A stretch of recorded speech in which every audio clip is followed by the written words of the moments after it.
All right, so hello everyone again. I'd like to officially welcome you to today's webinar, Building a Professional Network for Service and Career. I'm Calvin Landrum, and I'm with the Corporation for National and Community Service, and I'll be the host for today's webinar. I'll also be facilitating the live Q&A at the end of the session. Now, I'd like to welcome our main speaker today, and our partners over at Education Northwest who will be helping us out with the technology today. You'll see them in the Q&A, and they'll be here to help you and get your questions answered. That's Jessica Knight and Indy Clark. Our main speaker today, who we are delighted to have, is Denise Riebman. Denise served as an AmeriCorps Vista member in 1994 and 1995 at the Denver Indian Center in Denver, Colorado. Denise is now the Director of Career Development and Alumni Services for the Trachtenberg School of Public Policy and Public Administration at the George Washington University here in Washington, D.C. She also does private career coaching through CareerHappinessCoach.com. Denise is an active member of the AmeriCorps alums and serves as the official AmeriCorps alums career coach. So hello, Denise. Hi, Calvin. We're very glad to have you. Let's take a look at our agenda today. So what we're going to be talking about, obviously, is networking, how to build a network, for your service and career. This is especially important or especially applicable to you as a Vista member because you have such a great opportunity this year to, to network and really make those connections that are going to take you past this year. So we're going to talk about why to build a network, about learning about networking before you actually do it, point you to some online resources, point you to some offline connections, and give you some tips and tricks on how to make those offline connections, and also offer a little bit of a long-term perspective. So what to do after your Vista service or after a connection has been made, what comes after that. So that's a little quick rundown. Now I'd like to turn things over to Denise to go ahead and get us started. Thank you so much, Calvin. So I love talking about, this topic. Let me back up for a second here. And because I know whenever you all ask me to speak about this, the thought of networking, I think, strikes fear into the hearts of many people. I'm guessing that many of you are on this call, this webinar, not because you're like, oh, I love going out and networking and I want to learn more about it, but more because it can be really overwhelming to people.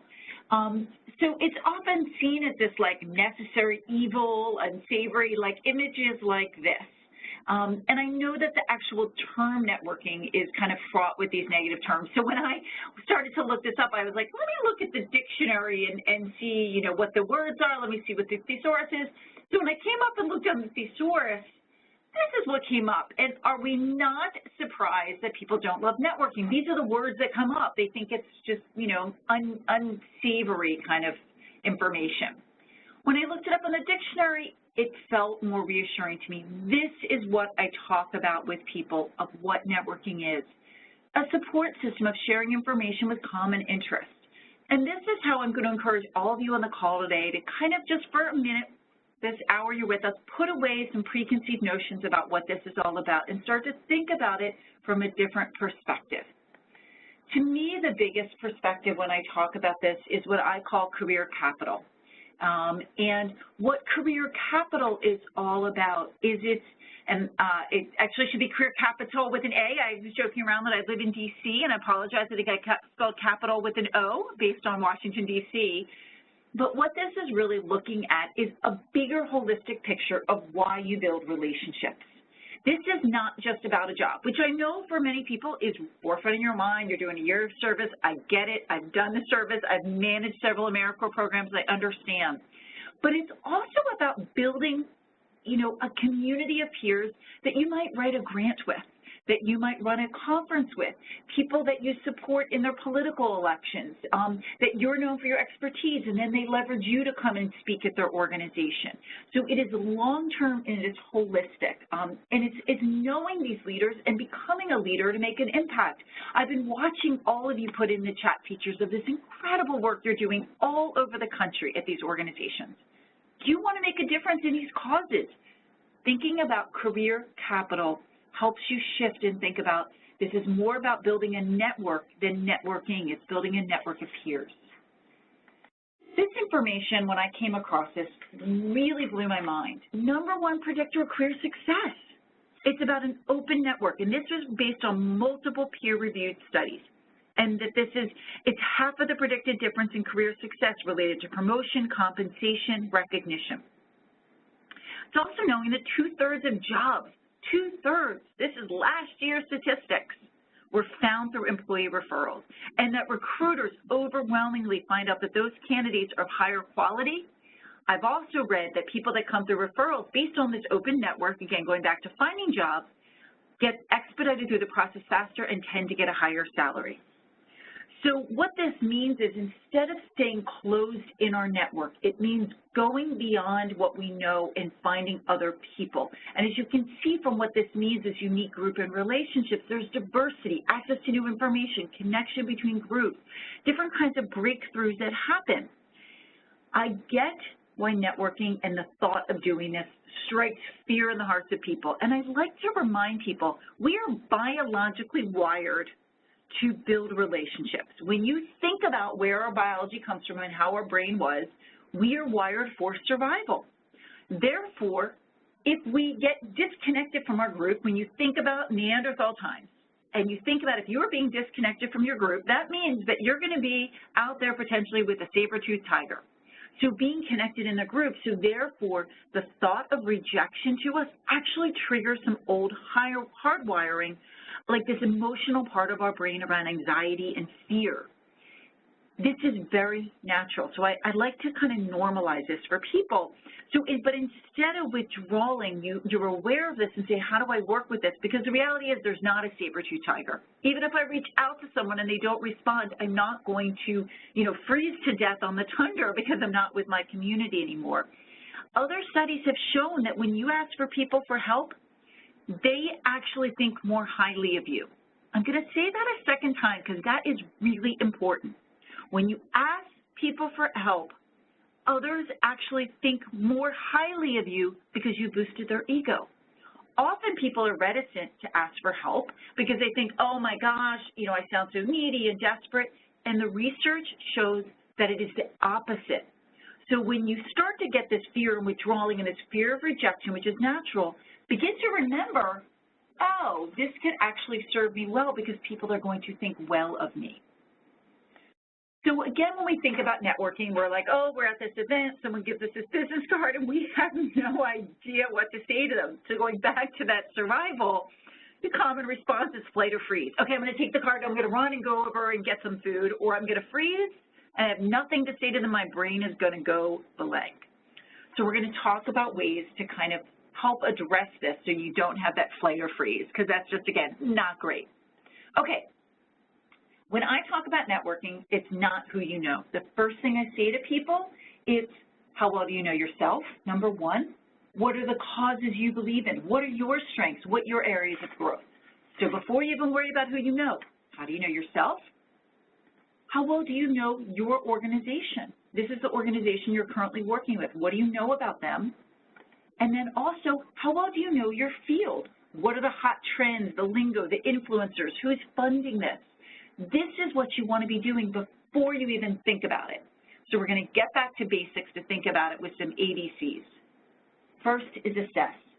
When it comes to yourself, I tell people there's lots of formal assessments. There's like strength finders people know about.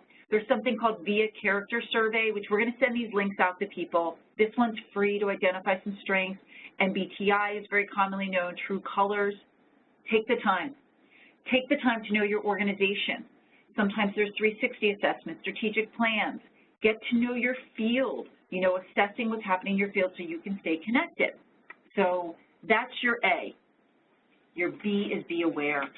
When it comes to yourself, I find it's amazing. The clues are usually already there. You notice what books you like to read, what emails you're like, oh, I want to read that, I constantly delete this. You might be aware when you're at events. Which events am I in the back and I'm subtly trying to text to somebody because I really have no interest, and which ones I'm so sad when they're over. Often the clues about what we're interested in are there about ourselves. Same thing with the organization in the field. Be aware when you're sitting in a meeting, if you're at a board meeting, where's your organization putting their time and dollars? See what's happening in the field. You can very easily follow this, and we're going to talk more about how to do this. And then the C, so it's assess, be aware, and converse. Connecting with people.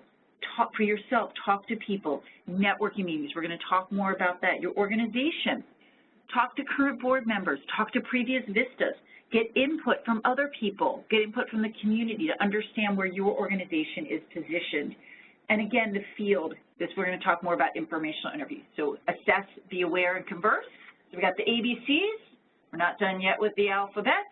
We're going to go to D, E, and F. Do. Go to events. There are, whether you're in a city like DC, which is just events are everywhere, or in a small town. I used to run an AmeriCorps program, AmeriCorps Vista program in Maine, and in rural communities, there are town meetings, there's events, there's tons of things going on. So you yourself should be attending them. Get outside the area and go to conferences. So make sure, and that's going to help you know yourself, your organization, and your field. Next is educate. Be selective about this. In this day and age, we know information overload. We are all just besieged by where the sources are coming from. So selectively follow the right Twitter feeds, articles, e-newsletters, but start reading them. Don't just get them, but selectively read them.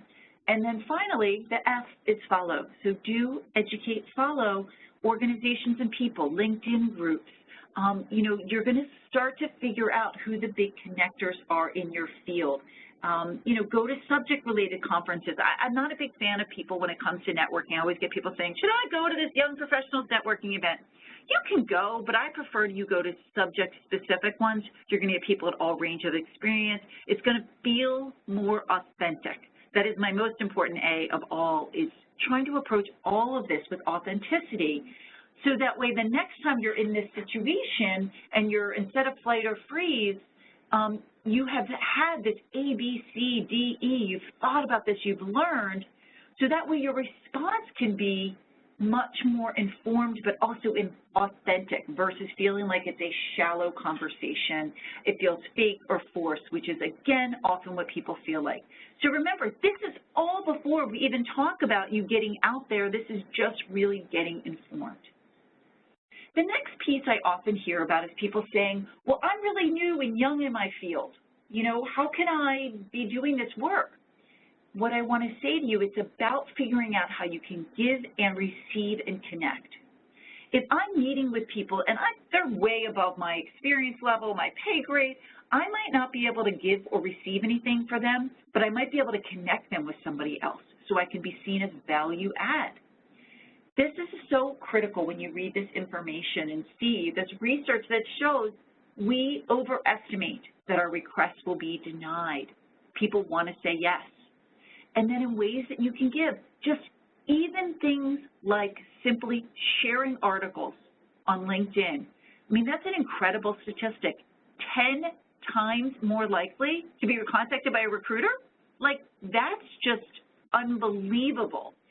So think about that. Again, none of these things are really big asks that you're doing of yourself. These are connecting people, maybe resharing something.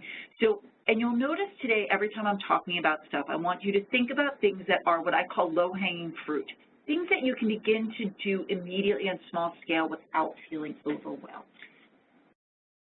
What are the stages of relationship building? This information from Contact Account I think is very interesting because their research shows it takes 6 to 8 contact points with someone before they know who you are. And there's different levels of it. You might first start with someone at the outside where you can see these accidents. These are people that you might just meet once. You might not really have a relationship with them. You might learn something, but they're kind of a little outside of the spectrum. Then acquaintances, people that you might run into every now and then, maybe in your building, but nothing that's really close. Again, these are kind of the outer circles. And associate, you know, as you're starting to get closer, and this is how, what I encourage you to do is start to think about where the people you know fall into this space. The associates are people who've joined the same group you're in, maybe the same church or synagogue or mosque. They might go to your fitness center, part of your alumni association. So you don't really have a close relationship with them yet, but you see them a lot. They're kind of more of your passive relationship, your accidents, acquaintance, and associates, okay? But they can become active if you identify people that you want to kind of shift even into closer and kind of move them in through some of the things we talked about, engaging with them, give and take, connecting, having informational meetings. Now, as we get a little bit closer, the advocates are people that you might seek out. And, it might be another VISTA member. It might be someone from your school that you're like, listen, I'm working on this project. What do you think about this? Or, hey, I saw the job you might be interested in. I'm going to forward this to you. So again, getting closer. And finally, once we get all the way into this ally stage, these are what I like to call as your board of directors of life. I'm not a big fan of the term mentors. I think it feels very, again, a little forced. Maybe some people think the term board of directors feels a little forced, but I like that one because it's thinking about you have people, when you think about a board of directors, not everybody is the same role. If you think about the organization you're on, there's the treasurer, the president, there's somebody who's maybe the fundraiser, somebody else who's the organizer. Think about people in your life that can serve for different purposes. I don't officially in my head, I'm like, oh, this is my board of directors, but I certainly have a group of allies that I know, depending on what I might need advice on, that I can draw on them and say, can I ask you this question? I need a reference on something, or I need to bounce ideas off of. So again, it's thinking about this, and as you build your career, thinking about, particularly in the advocates and allies stage, who do I have in there that feels really strong? This is that closed network, but then how am I constantly building the actives, associates, acquaintances, going further out to really build that creative process? So this is kind of the bigger picture. Let's go a little bit deeper into how do you actually make this happen, okay? Obviously, first and foremost, we're going to talk about the joys of social media.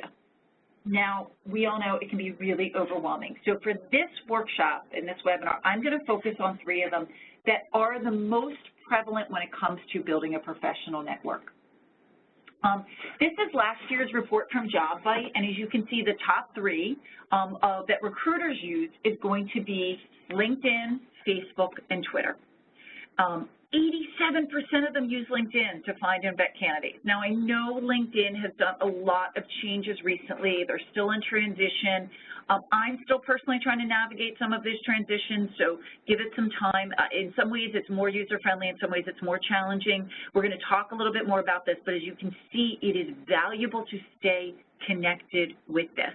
In the past couple of years, LinkedIn has stayed steady as used by recruiters. Actually, it's interesting as Twitter has declined a little bit. They're not using it as much. We're going to see recruiters use this to look at your tenure at an organization, mutual connections. They will actually look at this to see how connected that you are with people.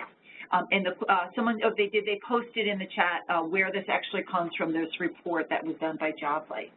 So first, we're going to start with Twitter, a little Twitter bird, and how you can tap into its resources in ways that make sense, okay? So first, within Twitter, you want to follow recruiters, hiring managers, influencers. Use Twitter lists to kind of help manage all this information. Again, selectively use this. Sometimes people say to me, well, I don't want to start tweeting. I'm not saying you have to start tweeting. Just create a Twitter account so you can follow people. Again, keeping it manageable. So again, this is just listening to people, seeing the keywords. What's happening, what are the words that people are using, where's the funding, who just got funded in your community. Particularly in smaller communities, you can really get a sense of what the news is in that area. Now, if you want to start using it more actively, think about what your brand is. How are you messaging yourself? Selectively retweeting. You don't want to just randomly do this. We've heard those horror stories. We've all heard those horror stories of people who retweet something that they shouldn't have retweeted and get themselves in a lot of trouble. Just having a good bio, basic information, and value. Again, giving shout-outs to people, sharing relevant information. A friend of mine whose sister wrote a book, Catherine Zeta-Jones happened to read her book and tweeted about it in her tweet. Then she retweeted this. It's amazing how in that moment when that happened, how her book sales went up. Again, doesn't have to be a lot of long-term, and really labor-intensive. These are very short-term things. So just to kind of get people engaged, if anybody has any hashtags that they recommend about specific fields for this, please put them in here, because for a lot of us, you know, you all are great resources, and a lot of you are probably on Twitter much more in ways that maybe I'm not, because I'm of a different generation, so we don't use Twitter as much. But if you have some things with this that you have found, please definitely highlight that and continue to highlight that as I'm going through into the next section. Because I just want you to see how this is an example of Kaboom, great nonprofit, how they use Twitter. You know, they'll often use it to post jobs, highlight events, share stats about the organization. It's a tool for you and other organizations to know and to expand their reach in real time. This was interesting. I heard a story about an organization that was a startup. They needed to fill spots very, very quickly. They did not have an HR staff to start advertising. They really didn't have much of a budget. So they planned an event and sent it out just via Twitter to their followers about this event. Some of them sent it to someone else. So they knew the target audience was going to be people who were really interested in the organization. They hosted this recruiting event. They were able to find great candidates because it was a targeted reach. And again, it was just people who were following them. I love hearing those stories because people are always like, what are the non-traditional ways to land jobs? These are some of them. But again, selectively doing it. You don't want to be doing it for every organization. Another thing that's great with Twitter is things like this, where you'll have places like Find Nonprofit Jobs that are going to post a lot of these resources. So you want to think about ones that are aggregating specific industries, like if you're interested in government, like GovLoop, or nonprofit organizations, or if you're like Net Impact, if you're interested in social innovation and private sector development. So think about doing this. Again, create some Twitter lists so you can kind of manage which ones you're using for influencers, job boards, so you're not feeling overwhelmed by everything that's coming through. Oh my gosh, I love seeing all these great ones that people are putting on there. I actually need to go look these up later. So thanks for these great suggestions. Okay, so from Twitter, we're going to move into Facebook. Facebook is still, you know, not used as much as LinkedIn, but people are definitely using it. In some of the ways you want to think about is customize your user URL if you're using it more of a professional sense, for appropriate status updates, make sure that you are deleting photos. People really do check sites, though just a little heartening is I have heard recently in some stats, they don't delve and worry as much about Facebook and Twitter in the way that they used to, because they do understand that people are using it for social reasons. However, I have heard countless stories about someone who they were going to bring in for a job, and they saw something in someone's Twitter feed or Facebook, and they did not even bring them in for a job interview or have declined people.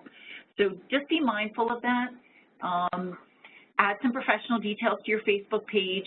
Be aware of what companies you want to start following. Find out about events through that way, which is wonderful. And just check your privacy settings. Make sure you're sending. I saw someone did that right as I was just putting that up. That's great. Thank you. Really notice that. And honestly, they're always changing, so you do need to stay super active about this. So showing yourself in the best light. And here's an example of another nonprofit on how they're using it, Year Up.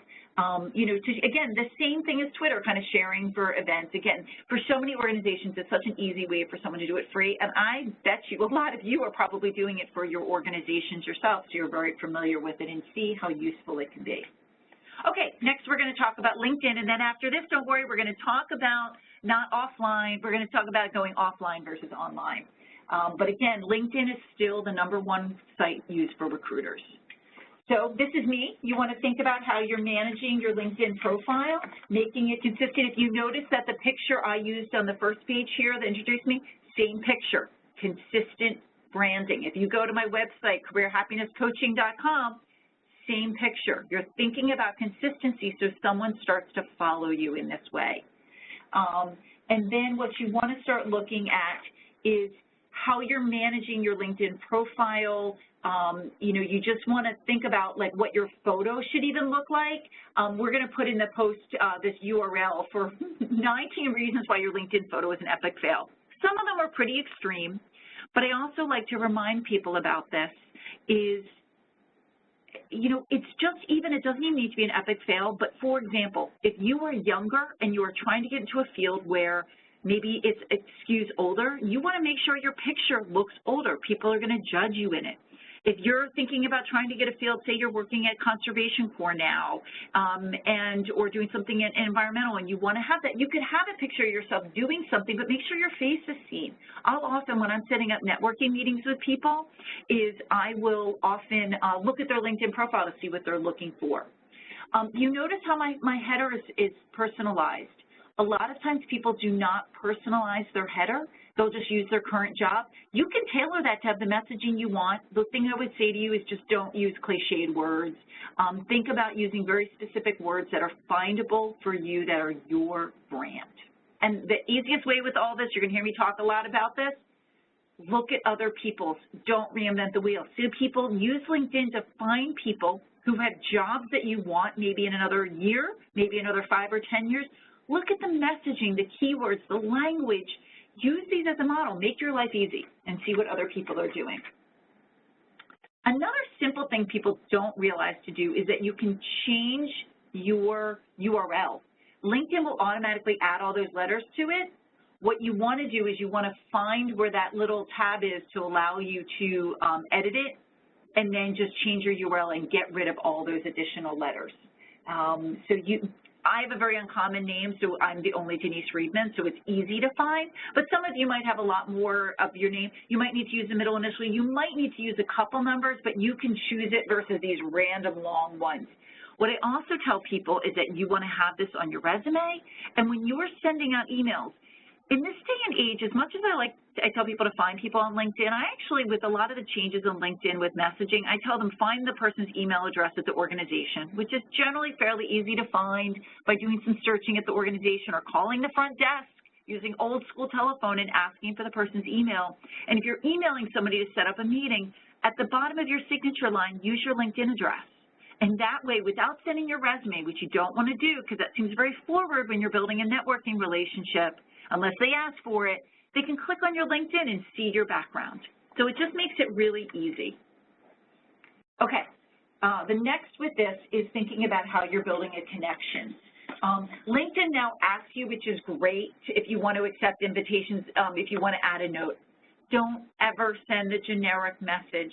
Please, if there's something you get out of this before you get off this call, do not send them. I am amazed. People will send them to me. I don't know who you are. I don't know what the relationship is. Why should I connect with you?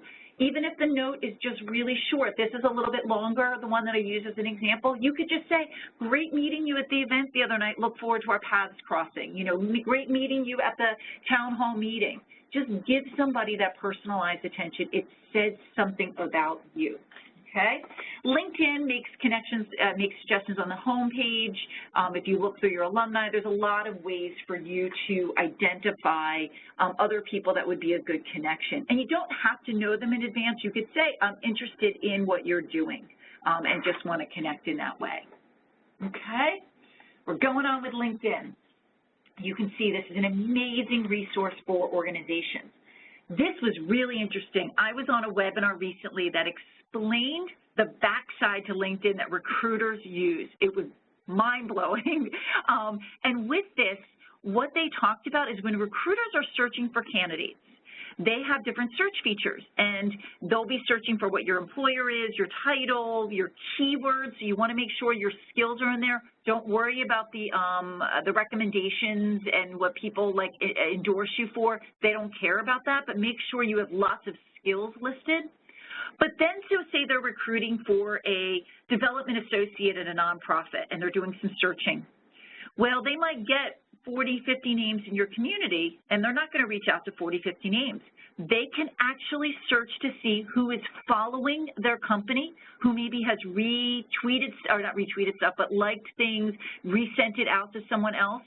Research has shown for them that people who are following their company and have been active are going to be more likely to respond to an email to them. So of those 40, 50 names that might be fit for a development associate, those that have been following the organization might only be down to 10. Those are the ones they're going to follow. So selectively start to look at what organizations you're most interested in and start to follow them. Add those groups on there, which goes into the group side of this. It is a really valuable resource. Now you can add tons and tons of groups. And, you know, if people have ideas and suggestions of groups, feel free. Put them into the chat box that you found to be really effective. gets you inside information, helps you find out what's going on in your field. This goes back to this whole concept of knowing yourself. It's all part of this process. And again, this is just one element of building your network. The way groups actually just got moved in LinkedIn, you have to go under in your profile, you'll see a little tab all the way at the top that says more, all the way at the top of your screen of LinkedIn, and that's where your groups are connected.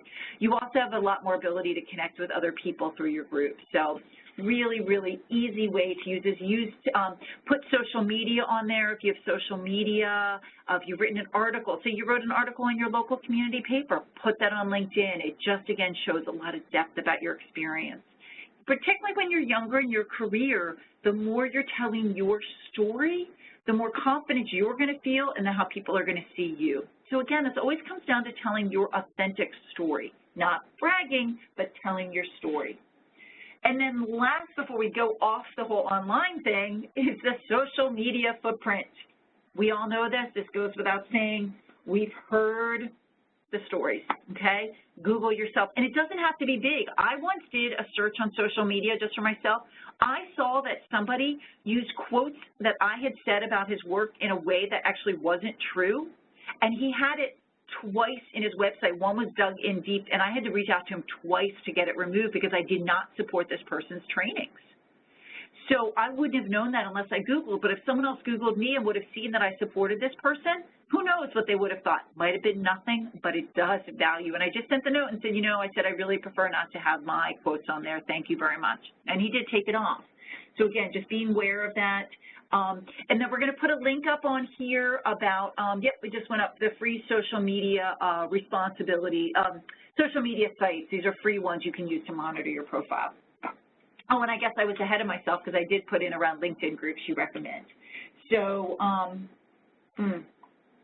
please just add some of that in there if there's any great LinkedIn ones that are coming in, and that we can, you know, make sure that this all gets shared with all of you around some great resources of LinkedIn groups.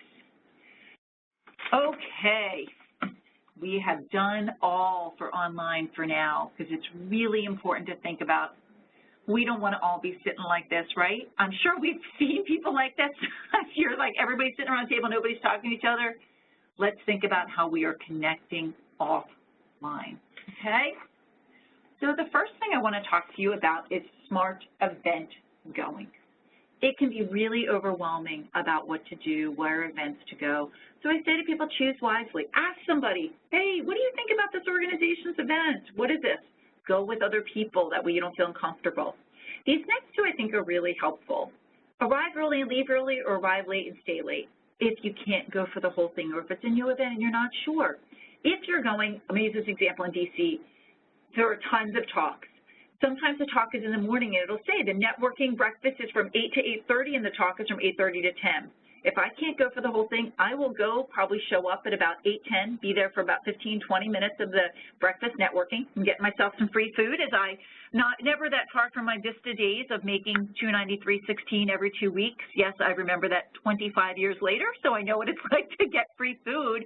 But I go for that, and then I'll sit in the back and I'll leave if I can't stay for the whole thing.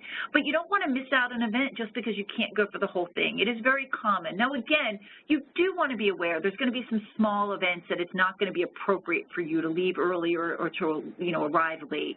So use this selectively. But if it's a large event and you can't go for the whole thing, still show up. If the event is like after work and you can't get there in time because you're running a tutoring program at your site and that you can't get there till later, go late and stay for the networking afterwards. And the reason those events are really great is what I talked about earlier. When you're going to these talks and these programs that are higher level, you're going to get people at all stages at the organization that are in different positions to get that learning potential connections for a job too. A couple other tricks of the trade. If there's somebody you saw at a speaker at a conference and you really want to talk to them, try to either be really first in line or last in line near the end. Now, first in line, they're going to be fresh, which is great, but they're also probably going to be a little distracted because they're putting together a presentation and you've got a whole bunch of people behind you. So if you're first in line, it's a great way to say, hey, listen, I know there's a lot of people want to talk to you. You've got a lot to wrap up. I'm really interested in when you talked about this new early education program that's going to be happening. Can I follow up with an email and set up a time to chat? Very quickly say that, exchange information, and move on. If you're at the end of the line, Sometimes the person is tired, so there's the drawback. However, on the flip side, there's no one near at the end of the line with you, so sometimes you can actually talk a little bit further to them. I once did a talk at an AmeriCorps event, and this guy was at the end of the line. I was leaving. He actually was like, you know what, I know you're tired. Can I help you carry your stuff out to the car and just ask you a few questions? It was lovely and appreciated, and I didn't feel this pressure because I was tired to keep talking standing there, and I really respected this person. I remember I connected him with someone else. And then just think about teaser conversations, like I talked about. If you're first in line, like what's something quickly you can say so they remember, like, oh, I'm actually working at this AmeriCorps Vista, which people will know, or say I'm a national service member, and I'm actually working on this issue at my Vista site. Would love to get more information about this research you quoted. Give them it's like a hook. That's what I mean by teaser conversations. So choose your events well. Okay. Now, when you're in that situation, I love this thing that came up on NPR. I heard this, and I was like, this is fantastic. To think about the traffic light. We have all been in those situations where someone is talking to us, and we are bored out of our minds. So think about this traffic light. You get the first 20 seconds of listeners liking you, your statements relevant to the conversation. Remember, you don't want to spend a lot of time talking about yourself. You got 20 seconds to build that connection. They are with you. Uh-oh, you're getting to the next part, the yellow light. You start to potentially lose their interest. And it's really scary to think about that it happens that quickly, but it really does. So think about it. You got that green light, the yellow light, they're starting to lose interest. So you want to start to wrap up what you're saying, because by the time you get to that yellow light, this is a 40-second mark, there's a time where, yeah, you might be feeling like, okay, I can run that light. There seems to be a good conversation. We can keep talking. You can watch them. You're gauging it. But most of the time, end the conversation, exchange information, ask if you can follow up. Because you don't want to overstay your welcome. There is nothing worse than a guest that has overstayed their welcome. All of a sudden, your friend who you really liked, who stayed with you for 2 weeks instead of 5 days, you don't like him anymore. Same thing in this way. Don't overstay your welcome, exchange information, and move on. So how do you do this effectively? Here's another great tool I've seen at this site, this great site, this Women in Ed grant. I love this. It's thinking about this concept to simplify how to do this connection. In that first, that initial connection, that 20 seconds, that green kind of thing, make an initial connection, so matching with them. How I use the first part of the conversations where maybe you're going to a talk on early education. And you might say, oh, I'm working at this, early education center. See how there's a match. Now you want to kind of add on to this topic, which is the shift. So maybe talking about something that's both shared, and you might say, when you spoke about what was going on with inner city kids in these kind of communities, this really is a driver in our community because we're trying to solve this problem. So you see it starts to build this connection. You're shifting into the gear. And then finally, you're passing it back to them. That's the third stage where, again, to try to further the conversation. Think of that almost as that red light and opening them up to share more or to kind of go from another to go at another time where you might be able to continue back to them and saying, so you're passing it back, they might add something, but then again, you might use it as an opportunity to say, okay, I'd love to follow up with you. So match what they're saying, shift to kind of make a bigger connection, and then potentially pass it back to them for further conversation, or pass it back in a way that says it sets you up for further conversation afterwards. So I know this concept can be a little difficult, but I do think it's a good tool. So I just want to outline this a little bit further here, kind of the match. What did you think of the speaker? Then you're saying, oh, my work is directly related to this. You're saying your Vista service. This is like you're bringing this, you're matching it to them, then you're bringing it back to them. Oh, I'm researching a new teacher training program. That must be interesting if you worked with charter schools. And then the person says, oh, my previous answer was that. Then you're passing it back. You can see, I'd love to hear more. You can see this whole thing can take 30 seconds, 45 seconds. It's not long, but it's an interesting framework, particularly when you're younger and newer to networking and it doesn't feel as comfortable to you. And actually, as I say that, I shouldn't even say newer and younger. I had people who've been out for 20, 30 years who still struggle with this. So it's just a helpful tool for what to keep in your mind. Okay.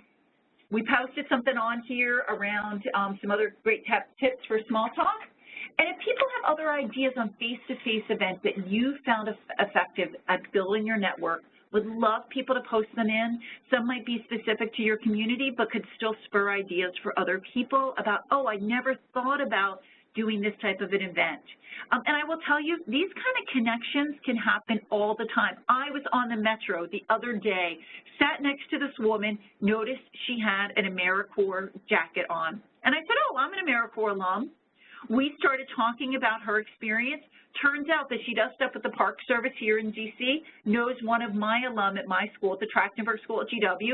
And I said, oh, let him know that we met there. Literally, this happened between like 3 stops. And it was just because I commented and noticed that she was wearing that jacket. It's called, Creating Your Own Luck. There's a great book called The Luck Factor, which talks about this, about creating your own luck. So it's an easy thing to do, kind of, and so it doesn't have to be big events. It can be anywhere you go. So I love that someone says, when I'm wearing my gear, I meet alums almost anywhere. We all love to be like, oh, and I'm an alum. So think about it. It can be big events, but just regular, sitting on a Metro with somebody. So let's talk a little bit about some conversation starters, because this can be very overwhelming to people. This is one of my favorite ones, particularly when I'm meeting somebody. And listen, this is what I do for work. I live and breathe this stuff, and I still can get super overwhelmed or nervous, particularly when I'm with someone higher profile. So I love this one. Oh, tell me more. Tell me more about your job. Tell me more about your organization. Tell me more what brings you here today. It's just an easy one I just keep when I'm feeling like, oh, I don't really know what I'm going to say, feeling a little, not connected to this person, a little awkward. This is, again, another easy one. I'm new to this group. I'm new to this event. Easy. And then how long you've been a member? Usually someone starts talking about their membership. What brought you here? If someone has a name tag that says, a nonprofit, or they put it on their name tag, or they're wearing it, just ask, what is your role there? Tell me more about the organization. Simple. Hi, just introducing your name. So many people are so awkward with this and nervous, they welcome the fact if you just walk over and say, hi, I'm Denise. That's all you need to do, and it opens it up. In that first second, it might feel really awkward, but as soon as the conversation goes, you forget all about it. And then, what did you think of the speaker? Again, really simple. What I say to people, if you're working too hard, it's not working. If you're working too hard, it's not working. You don't need to have the perfect answers. Particularly when you're going back to the first part of this webinar, when I talked about that you're learning about your field, you want to think about that you might not have all the answers yet. So don't worry, part of your learning is why you're there. So don't put pressure on yourself to know everything. Just ask people. So please feel free to add in if people have some good questions that they've been using. Would love ideas for some great questions that people have. For maintaining, and starting and maintaining a good conversation. So happy to have people, type them in. And if there's anything that, Calvin, I realize if you have anything that you wanted to read out loud, I realize I should have paused for you to do that. Oh, no worries, no worries. Yeah, I've been just keeping up, typing back and forth with people. I think in regards to this one, I always go with flattery, so I like to compliment first and lead with a compliment. Say, oh, I really like your jacket. That's great. How is this thing for you? Just something like that. That's my personal style. I'm a flatterer. I love what you just said there, Calvin, because I think that's great, is you have to find that style that works for you. Someone else on this webinar right now would be like, oh, my God, I would never do that, but their approach might not ever work for you. I'm a big fan of when you're at events, watch what other people are doing and see what might work and try it out and see and test it out. So that's great. Anything else that's coming in we want to share? I see we've got what's kept you in this company, what are you passionate about? I think it's important to note that, most people really love talking about themselves more than anything else. So if you can get someone talking about themselves, and if you just pay attention, I think you'll find that common connection without it being so forced. If you can say, asking someone what are they passionate about, they'll tell you about their school, they'll tell you about their career, their education, where they're from, and you can really, pick up on a lot of hints for you to kind of say, oh, cool, I've been to Texas before, I've been here, and you can kind of get that conversation going. And if they're talking too much, very easy to say, oh, I see somebody over there I'd like to meet, or I need to go refresh my food, or an easy one to, when you talk about flattery, you could say, if I was talking to you, Calvin, and you were going on and on about how much you love your job at the corporation, I'm like, oh my gosh, no, not that would happen, but I could say, oh, Calvin, I am sure there's so many people here that want to connect with you about your work at the corporation. Can we just exchange information, and I want to let you go so you can talk to other people. Nice way to do the flattery, get their information, but not get stuck in a conversation. And then segue right on out of there. Exactly. Nice. So there's easy ways to get out, like getting food, going to the bathroom, getting something to drink, saying, oh, I see somebody over there I want to talk with, or flattering them.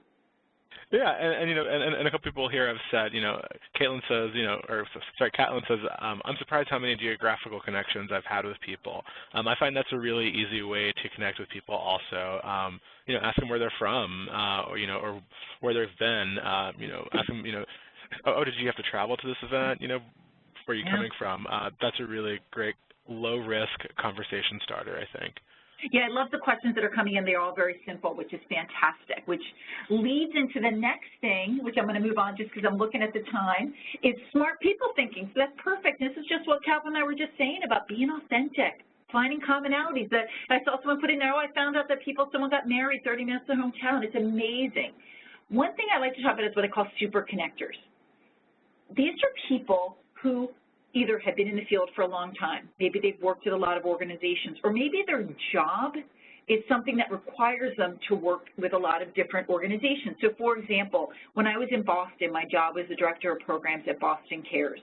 I got to work with hundreds of nonprofits in Boston. I probably would have been considered a super connector in Boston. I'm not a super connector now in DC, but I worked with a lot of organizations, so I had insights into the culture, the people, you know, what was going on with these places. So that just helps you think about, because there's only so many hours in the day to think about who you're connecting with, to be smart about who you're connecting with in terms of, you know, people that it still feels authentic, but people that might know a lot of resources.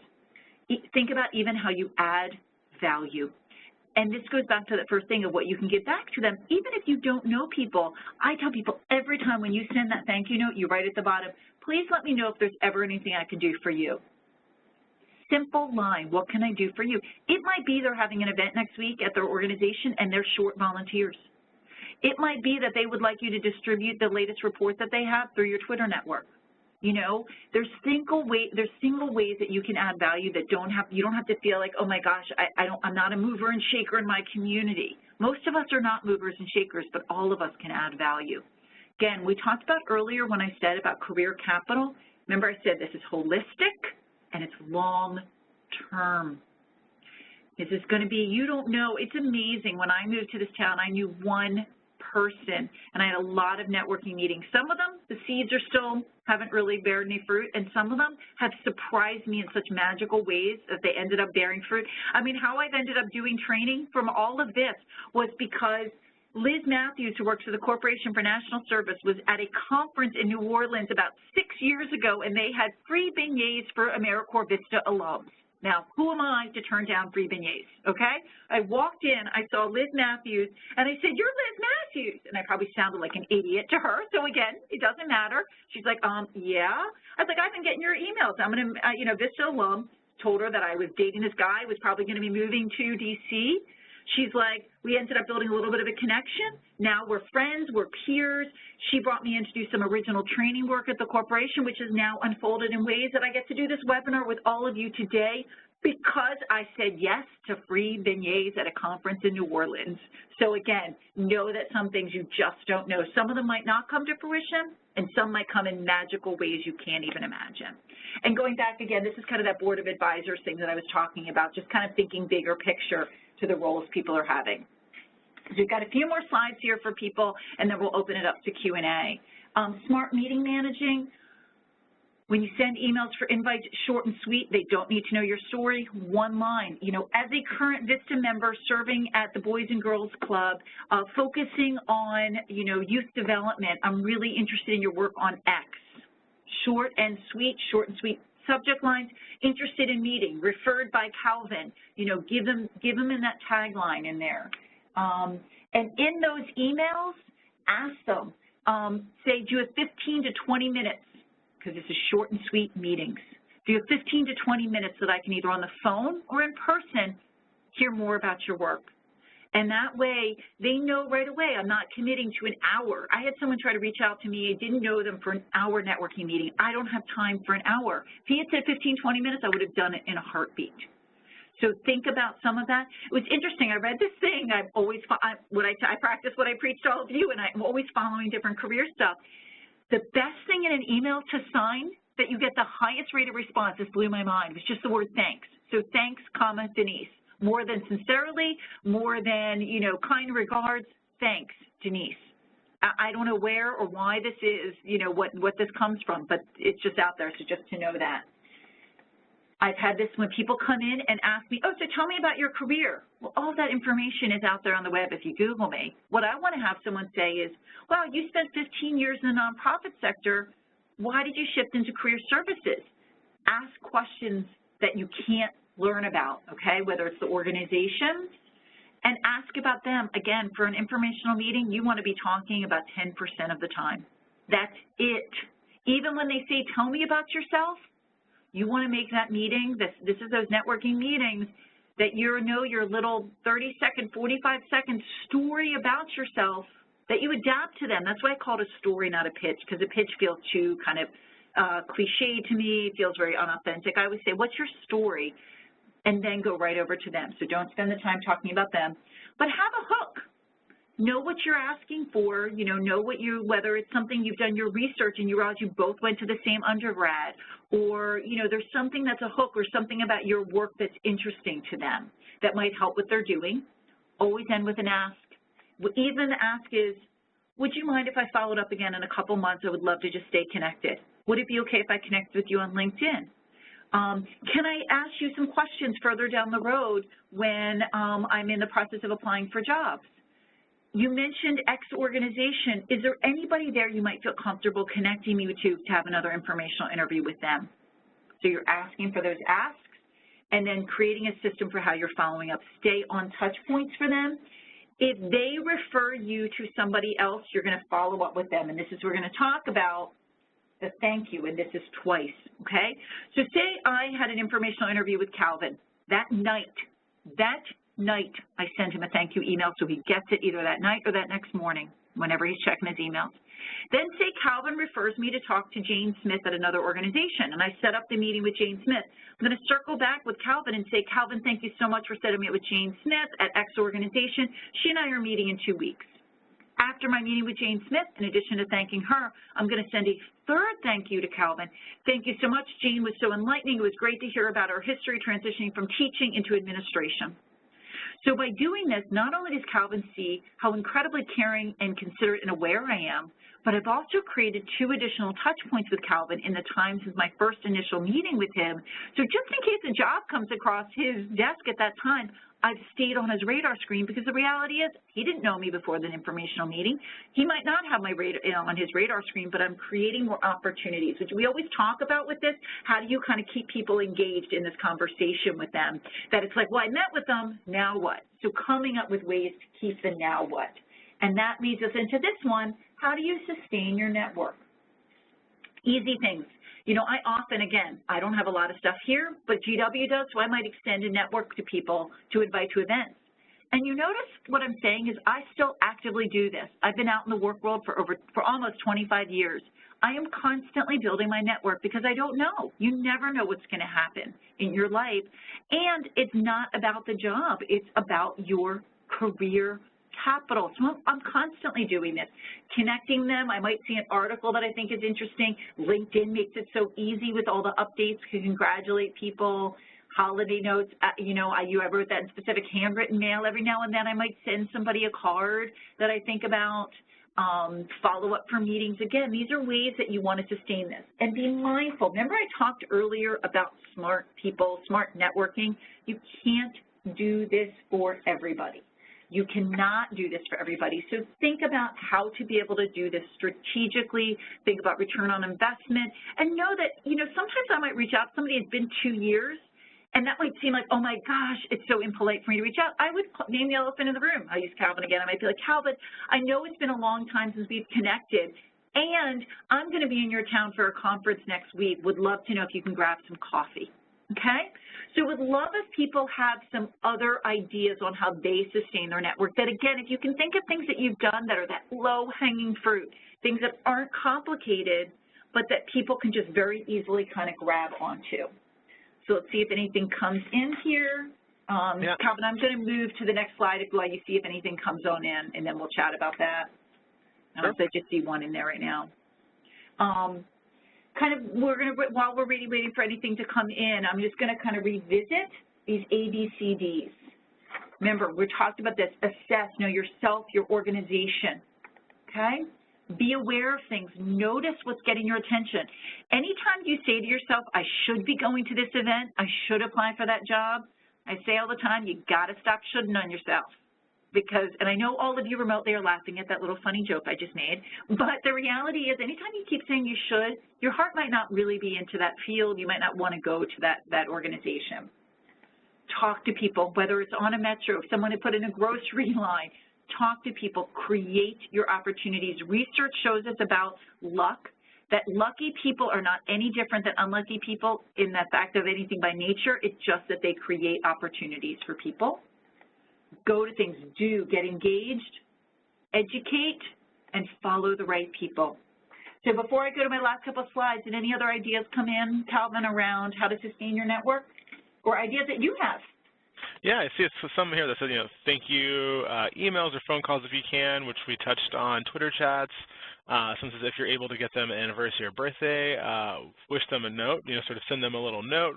I read an article recently, that said even just a small amount of interaction on social media, such as like LinkedIn, even if it's just liking something, commenting something, sharing someone's post, really goes a long way in solidifying those connections because, maybe that person, it's like maybe you haven't talked, for 2 months, but if you like something, suddenly you're brought back up in their mind like, oh yeah, I know this person, I forgot, don't let them forget you. It's sort of the way that advertising works, sometimes you see advertising out in the wild, out in the world, and you're like, oh, it's kind of random that that's there, but that's the whole point. It's to kind of make you constantly aware, that, hey, I'm still here, I'm here, I'm here, that sort of thing.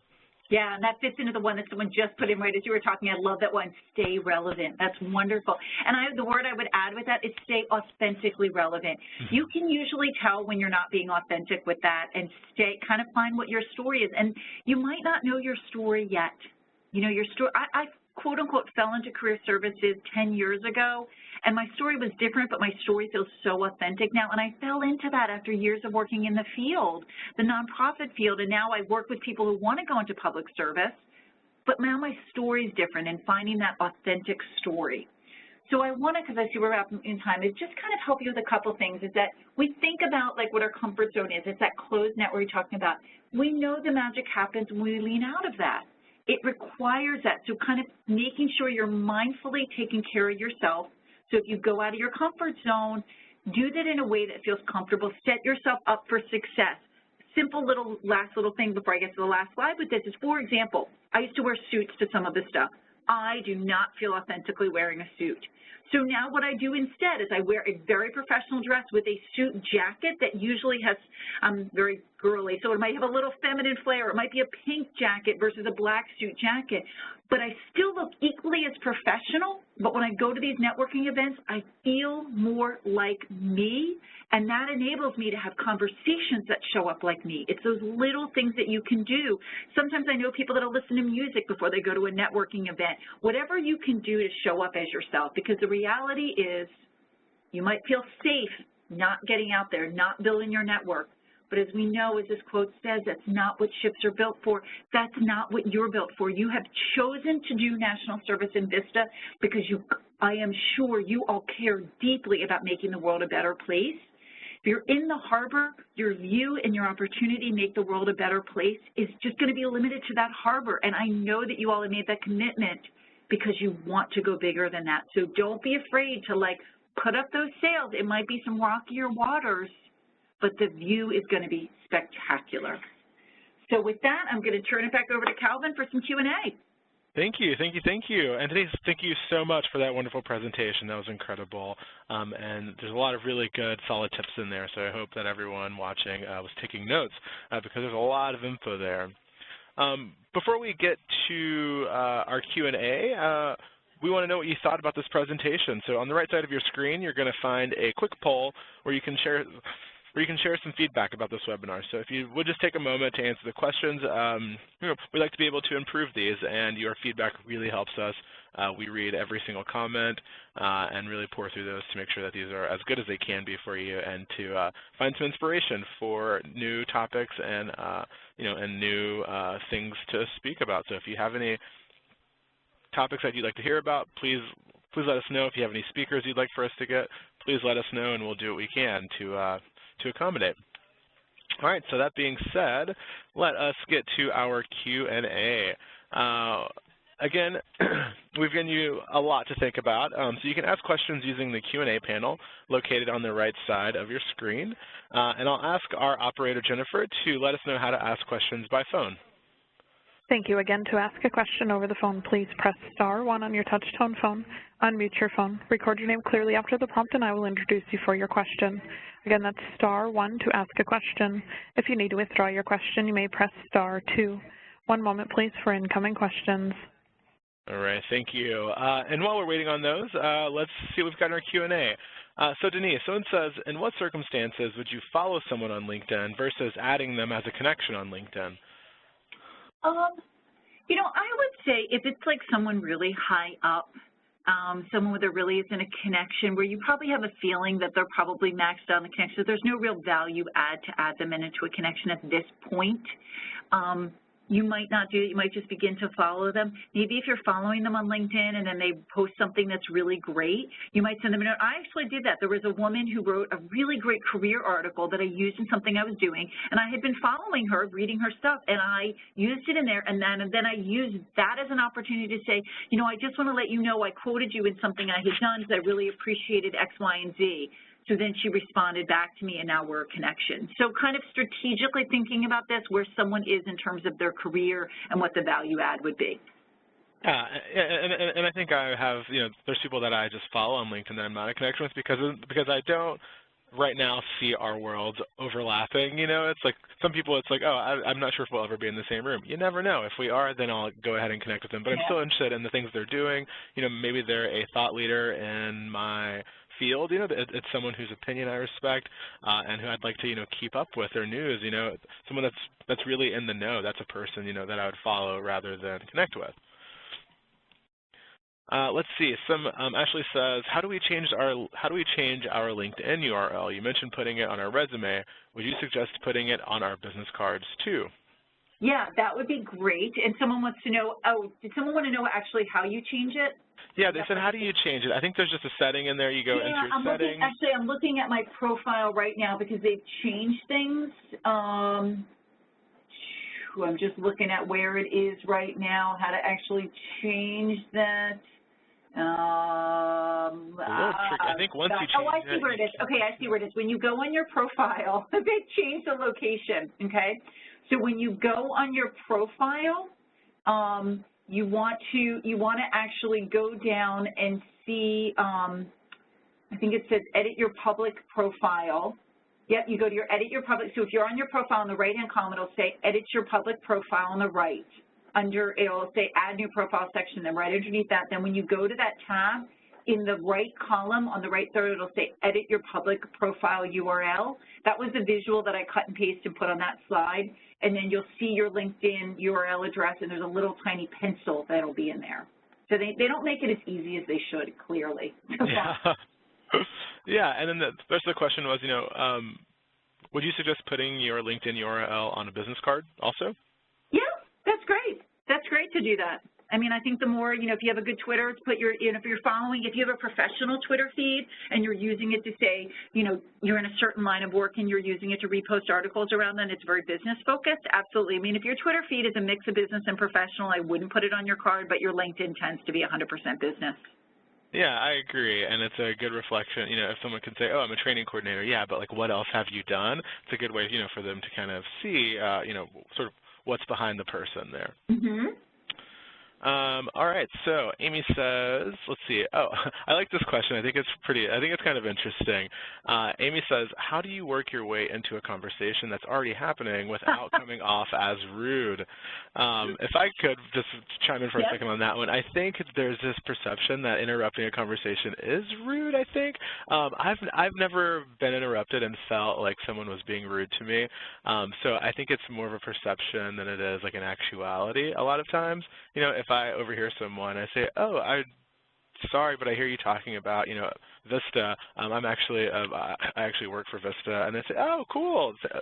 What do you do there? You know, I think, you know, but I'm also kind of abrasive, and I've never had a problem interrupting anyone. So.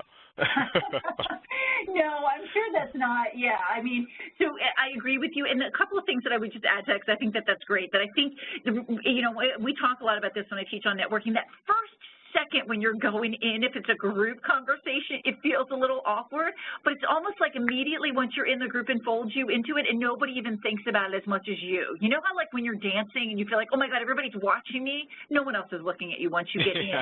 You know, a couple things that you might want to do, it sounds really funny, but like one is just stand by the group and kind of work your way in, and kind of what Calvin was saying, like, oh yeah, I work at that organization, to kind of just stand there and kind of ease your way in. So it's so funny, but I feel like, you know, there's an environmental film festival in DC right now, so maybe I'm thinking about this, but see if there's someone that's like off the side of the herd. You know, if you see like a little group and someone's kind of on the side, you might ease into that person. That might be someone that might be easier way for you to kind of bring into the conversation. If the circle's not really feeling very tight, is an easier way to do that. But even just standing there for a little bit, if you stand there probably for 30 seconds and kind of ease your way into a smaller group and then start talking, no one will even remember that you weren't in the group initially to start with. But again, just kind of adding into the conversation that value add, and knowing it probably won't feel 100% comfortable all the time. Yeah, yeah. Let's see. Someone says, Lindsay says, how often should you stay in touch with super connectors or high-value personnel in your network? You know, it's a great question, and it's going to vary per person. There are some people that are very high profile in my network that, you know, I might, you know, like there's a person, I know the person who runs an organization in DC called the Management Center, very, very high profile. I might send him a note like every 9 months, a year, because I see something his organization has done. I heard something about his organization. Someone that's kind of, remember when I looked at those different circles of relationship that's maybe a little bit closer, who I want to stay in that way a little bit longer, you know, it might be every 3 months. If it's a newer relationship that you're kind of trying to take from those outer circles to inner circles, it might be a little more frequently that you might say, oh, I'm just going to be over in your neck of woods for an event. Can I just pop by and say hi? You know, just want to check in on how you're doing. So every couple months, 2 to 3 months, to drop a note maybe, and then another 2 to 3 months to kind of get together. Yeah, I think that's good advice. And you can also ask them when you're in them, you know, you're in a meeting with them and say, hey, you know what, Calvin, I would love to stay in touch with you. This was really informative. What's the best way for us to stay connected? How frequently would you feel comfortable if I kind of touch base with you? Put the ball in their court, and Calvin would say, oh, Denise, I'd love to talk to you every day. No, he would say, you know, he would say, you know what, how about like at the end of the semester, why don't we get in touch, maybe grab a cup of coffee? And that way I'm really respecting him. Someone else might say, you know what, in another 6 months, I have a lot going on in my life. We're taking a trip this summer. How about we reconnect in September? So you're putting the ball back in their court, which is kind of nice. Totally. Caitlin says, would you recommend having a personal and professional Facebook account so as to divide the two sectors of your life? And I have a pretty, I only have one Facebook account, you know, but it is very private. It's not really connected to my job at all. It's just, you know, very much for keeping in touch with people, you know, people that I actually know and who I'm like friends with, not so much professional colleagues. To me, keeping up with 2 Facebook accounts seems like a lot of work. I think if you are a public figure, then sure, yeah, maybe that's something that is handy for you, but like it's like for professionalism, it's like go to LinkedIn, and then if we're personal good friends, then you can have the Facebook, and you know we can connect that way. Perfect. Done. That's exactly what I would say. Yeah. Perfect. Thank you. Yeah. I was able to take a sip of water when you were talking. That was great. Oh, no worries. Let's see. Akiko says, do you have any advice for people with foreign names? That's kind of a vague question, I think. No, actually, I know what that means.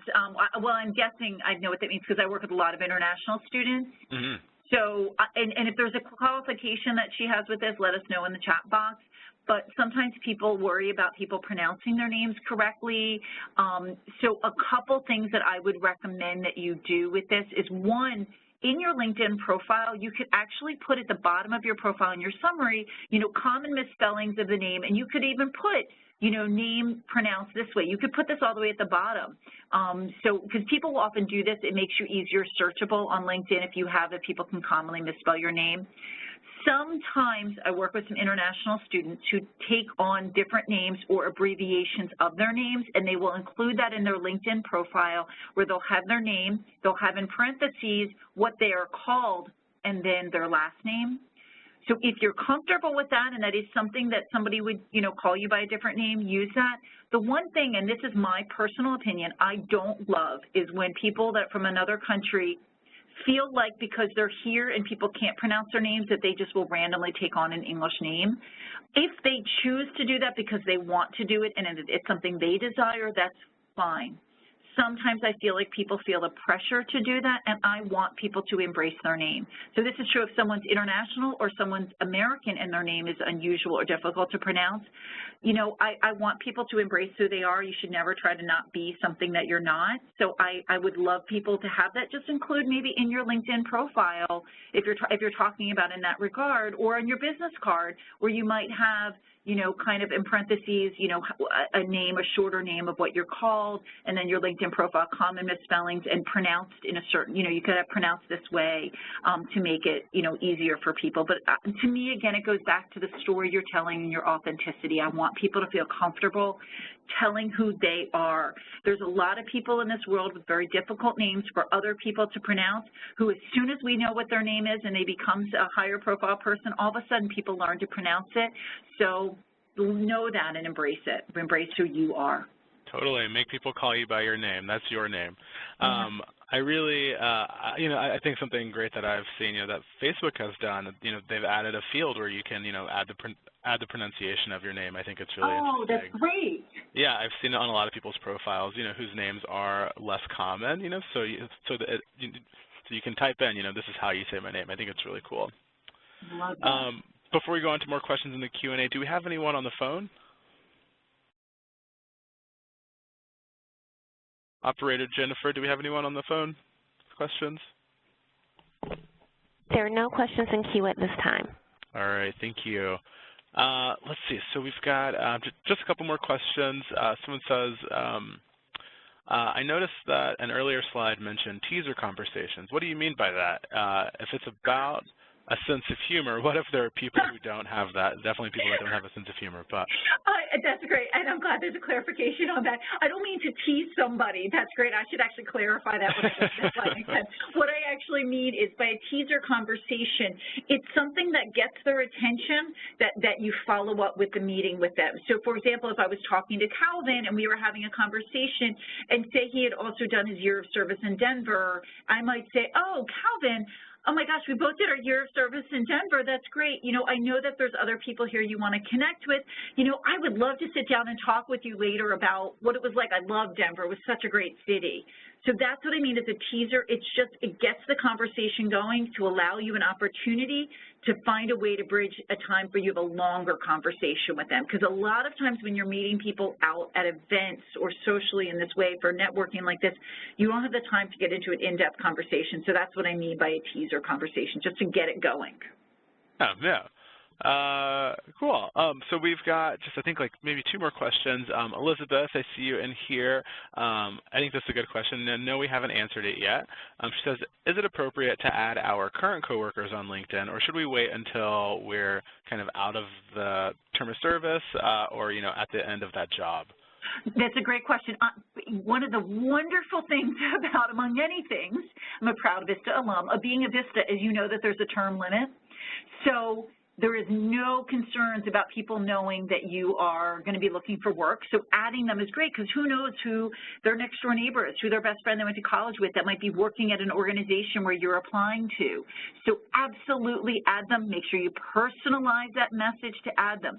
where this is a great opening just kind of address is if say all of a sudden, and I'm not leaving my job, I love my job at the Trachtenberg School at UW, but if I all of a sudden was thinking I wanted to leave my job and all of a sudden I start connecting with lots of people outside my organization and the people I'm connected to in my organization are noticing it, that could be a red flag for people. If all of a sudden you start to get really active on LinkedIn. So that's why I encourage people, because particularly with Vista, you know that there's a term limit, so it's easy to do that. But being active all the time with LinkedIn and continually adding people to your contacts and doing that, then if you're at a job after Vista and you're working somewhere and you are starting to look for work afterwards, no one will see, oh, there's some suspicious activity. They're really adding a lot of people. So absolutely add them onto your profile. Yeah, totally. And I agree with that. Let's see. All right. I think that is about it. Let's see. Oh, sorry. Leah Jean says, what are a couple of networking event activities you have used to create engagement? I'm not sure what that question means. I'm not sure either. Sorry, Leah Jean. Maybe if you offer some more detail in the chat, we can answer that one. But I did like, someone put in the chat, Gabrielle says, I use 2 Facebook accounts and it works for me because I manage social media. I manage social media accounts through my professional page. You know, so for some people it does make sense to have two Facebook pages. I know, like, for me personally, it just doesn't. That's like more hassle than it would be worth. But for Gabrielle, it looks like that makes sense for her. You know, she has one that she uses just for work and one, you know, that seems like it's probably more personal and, you know, for her, you know, other life.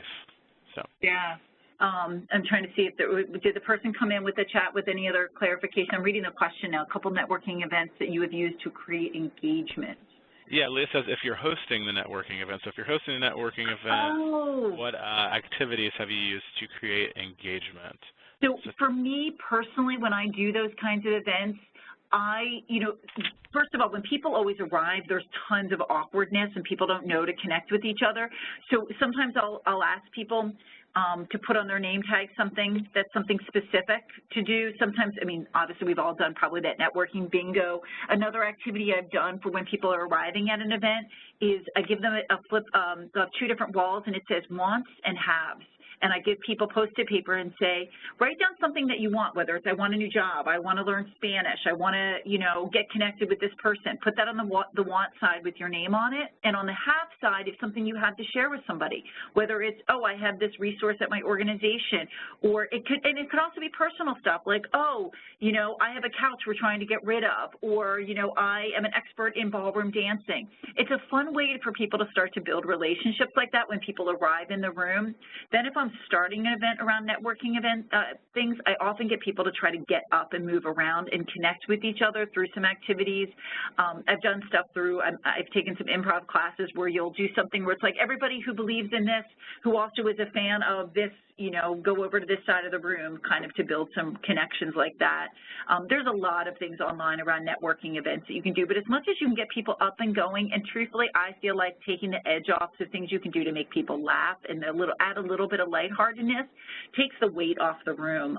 I write a monthly blog on positive psychology and careers, and I actually wrote one this past month on fun at work, and that a lot of us as adults feel like we can't have fun in our jobs, and I'm a really big believer in this and fun at work. And if you start following me on LinkedIn or Twitter, I post them up there, so you're welcome to see those articles. But that kind of gets to that same philosophy. When you're having fun at a networking event and bringing a lightness to it, it makes it so much easier to build relationships with people because you're not feeling that level of anxiety. Yeah, thanks. That's an excellent answer. So I'm going to go to Jennifer one more time on the phone to see if we have anyone, and then we'll wrap it up. We do have one question in queue. That question is coming. Yay. Perfect. That question is coming from Shireen. Your line is open. Hi, Shireen. Hi. How's it going? I'm doing well. I just had a question regarding, like, AmeriCorps alums and their role in, like, kind of being able to connect with, like, AmeriCorps right now. Like, and I'm a Vista, but just to maybe recruit some of the AmeriCorps members for companies that they're currently, like, working in, and the hiring process with that. Is it, like, mainly through LinkedIn, or can they, because I don't know, every company has their own policy, but like networking events and stuff. Like I want to know like the connection that we can have with AmeriCorps alums in the hiring and in jobs. Totally, yeah. So AmeriCorps Alums is a really wonderful resource. And actually, I'm going to let Denise speak on that, because Denise, you do a lot of work with AmeriCorps Alums. Yeah. Well, so I would actually have to go to their site to see what kind of events that they have. But I know that they have been doing a lot of events. They do a lot like on their site. I'm actually looking right now. They do a lot on their site around for some programs. I would say one of the best things, just looking at their information that I think helps people in those kind of networking, is looking at if there's some local chapters, either where you are now or where you want to be moving to and getting involved in a local chapter. So, for example, in D.C., the local chapter does a lot more around relationship building here in that area. I know that AmeriCorps Alums does have like a job board and like I'm looking at their site now, and they have jobs for alums and they have postings there. So certainly using that as a resource, but I would look into joining the AmeriCorps Alums LinkedIn group. I think they have a Facebook group, Twitter feed, and start looking at that. You might post and say, hey, listen, I'm an AmeriCorps alum. I'm going to be an AmeriCorps alum. I'm looking for X opportunity. Does anybody have any suggestions? I'm looking to go to an event with this. So leveraging it in that way around the network piece of it in those chapter communities or their social media is what I would recommend. Based on, I'm just kind of looking at their site now around defining a job, and I think that's probably going to be your best bet at this point. Yeah, I agree, and I would say... Well, hold on a second. I'm sorry, Calvin. I just looked at this and I totally forgot. They do a virtual career fair every year. Their 2017 fair information is not up here, but they do a virtual career fair that's available to you. I'm sorry, Calvin. I didn't mean to interrupt. Oh no, it's okay. Yeah, and I would say the same thing. I'm a member of AmeriCorps Alums. I go to events sometimes. They have career fairs. The job board is really great because the people who are submitting to the job board, are already familiar with AmeriCorps. They know the work that you're doing. They know the service that you're doing. They're familiar with the value that you can add to their company. So you already kind of have a leg up if you see a job posted on the AmeriCorps Alums job board. One thing that I always tell people, too, is to go on Facebook, and in most metropolitan areas, there is like a group, of AmeriCorps alums. So if you're, in Dallas, Texas, you can search for Dallas AmeriCorps alums and find that group. It's a really great way to get connected with your local AmeriCorps alums chapter, because they'll have happy hours, they'll have networking events, they'll, people will post, housing resources, people will post jobs, volunteer opportunities, all kinds of good stuff. Goes into those groups, and I think that's just like one more way to get connected if you are on Facebook, to your AmeriCorps alums chapter. Yeah, and I hope that answered your question. Did it? Oh yeah, absolutely. Thank you so much. Oh yeah, no problem, no problem. All right, so with that, we are going to go ahead and wrap things up. I want to thank you all so much for the great questions. And I want to share with you some information about an upcoming webinar. Our next webinar is Creating an Effective Digital Marketing Strategy.